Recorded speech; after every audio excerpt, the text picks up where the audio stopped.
அதிமுகவின் தலைமை ஏற்கும் ஓபிஎஸ் அதிர்ச்சியில் எடப்பாடி. நம்ம போடக்கூடிய வீடியோக்கள் உங்களுக்கு பிடிச்சிருந்துச்சு அப்படின்னா ஒரு லைக் பண்ணுங்க. நம்ம சேனலுக்கு வரக்கூடிய புதிய பார்வையாளராக இருந்தீங்க அப்படின்னா மறக்காம சப்ஸ்கிரைப் பண்ணிட்டு அப்புறம் வீடியோ பாருங்க.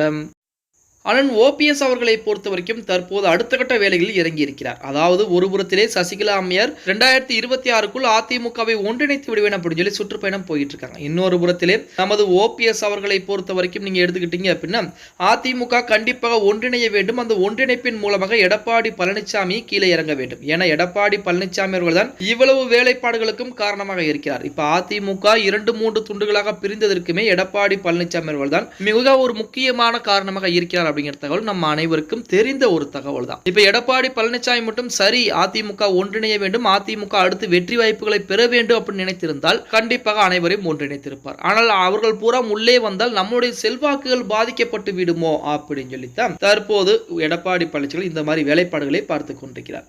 அதற்கு ஆப்பு வைக்கக்கூடிய விதமாகத்தான் அதிமுக இருக்கக்கூடிய முக்கியமான தலைவர்கள் அனைவருமே நமது எடப்பாடி பழனிசாமியை எதிர்த்து ஓபிஎஸ் உடன் பேச்சுவார்த்தை நடத்தி கொண்டிருக்கிறார்கள். அதிலே முக்கியமாக சொல்ல போன அப்படின்னா எஸ்பி வேலுமணி கூட சமீபத்திலே ஓபிஎஸ் உடன் ரகசியமான ஒரு பேச்சுவார்த்தையில் ஈடுபட்டாராம். என்ன காரணம் அப்படின்னா எஸ்பி வேலுமணியுடைய இல்ல நிச்சயதார்த்த விழா, அதாவது மகன் நிச்சயதார்த்த விழாவிலே எடப்பாடி பழனிசாமி அவர்கள் கலந்து கொள்ளாமல் புறக்கணித்திருக்கிறார். அந்த கோபத்தின் காரணமாக ஓபிஎஸ் உடன் பேச்சுவார்த்தை நடத்தியிருக்கிறார்.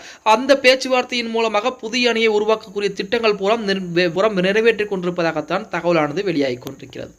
அது மட்டும் இல்லாமல் ஓபிஎஸ் அவர்களை பொறுத்த வரைக்கும் இன்றைய தினம் காலையில் கூட ஒரு தகவலை வெளியிட்டிருந்தார். 2026க்குள் அதிமுக ஒன்றிணையும், அதிமுக ஒன்றிணைய கூடாது அப்படின்னு சொல்லி எதிர்ப்பு தெரிவிக்கக்கூடிய நபர்கள் அனைவரும் அதிமுகவிலிருந்து நீக்கப்படுவார்கள், அதிமுகவிற்கு தொண்டர்கள் தலைமை ஏற்பார்கள் அப்படின்னு சொல்லி தற்போது இன்றைய தினம் காலையிலே ஒரு செய்தியாளர் சந்திப்பிலே அறிவிப்பை வெளியிட்டிருக்கிறார். அதிலும் கூடுதலாக சொல்லப்போனால் ஓபிஎஸ்க்கு பின்புலத்திலே ஆதரவுகள் என்பது எதுவும் கிடையாது அப்படின்னு சொல்லி நீங்கள் சொல்லலாம். பின்புலத்திலே ஆதரவுகள் என்பது இல்லை அப்படிங்கிறது வெளி உலகத்திற்கு மட்டும்தான். ஆனால் உள்ளே பார்த்தீங்கன்னா ஆதரவுகள் என்பது அதிகரித்துக் கொண்டே இருக்கிறது.